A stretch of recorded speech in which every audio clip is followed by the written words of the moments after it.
The confessions were presented as evidence, though they differed in the time, location, and participants of the rape.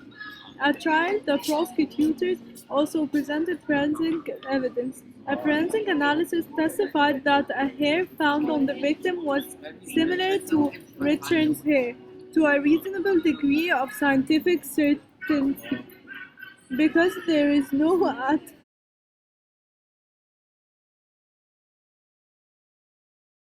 Because there is no adequate impartial data on the frequency of various class characteristics in human hair, an analyst's assertion that hairs are similar is inherently and lacks probative value. Also presented as evidence was a rock found near the scene of the crime that had blood on and hair on it, evidence that was believed to have come from the victim. The following year, all five teenagers were convicted in two separate trials of charges stemming from the attack. Raymond Santana was tried as a juvenile and convicted of rape and assault. He was sentenced to 5 to 10 years.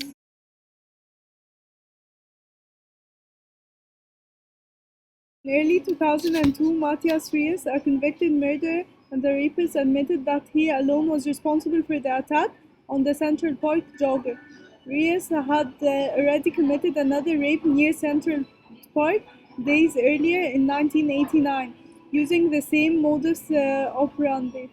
The victim of that rape had described the rapist as having fresh stitches in his chin, and an investigator quickly linked Reyes to the description. Although the police had Reese's name on file, they failed to connect Reese to the rape and assault of the Central Park jogger. Eventually, the evidence from the crime was subjected to DNA testing. The DNA profile obtained from the spermatozoa found in the rape kit matched the profile of Reese. Mitochondrial DNA testing on the hairs found on one of the defendants revealed that the hairs were not related to the victim or the crime. Further testing on hairs found on the victim also matched Reese. Neither blood nor the hair found on the rock matched the victim. The evidence corroborates Reese's confession to the crime and it's consistent with the other crimes committed by Reese. He is currently serving a life sentence for those crimes. On December 19, 2002, on the recommendation of Manhattan District Attorney, the convictions of the five men were overturned. Raymond Stanza spent 5 years in prison for a crime he did not commit. The investigation of the convictions of these five teenagers has raised questions regarding police creation and the false confessions, as well as the veracity of juveniles during police interrogation. The restriction fragment length polymorphism is a variation in the length of restriction fragment produced by a given restriction enzyme in a sample of DNA. Such variation is used in forensic investigations and to map hereditary disease.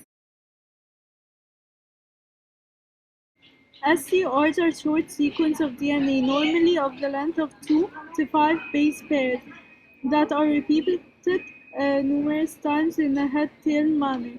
The 16-BP sequence of the GATATJATGTA would represent 4 head-tail copies of the terminator GATA. The polymorphism in SCRs are due to the different copies of the repeat element that occur in a population of individuals.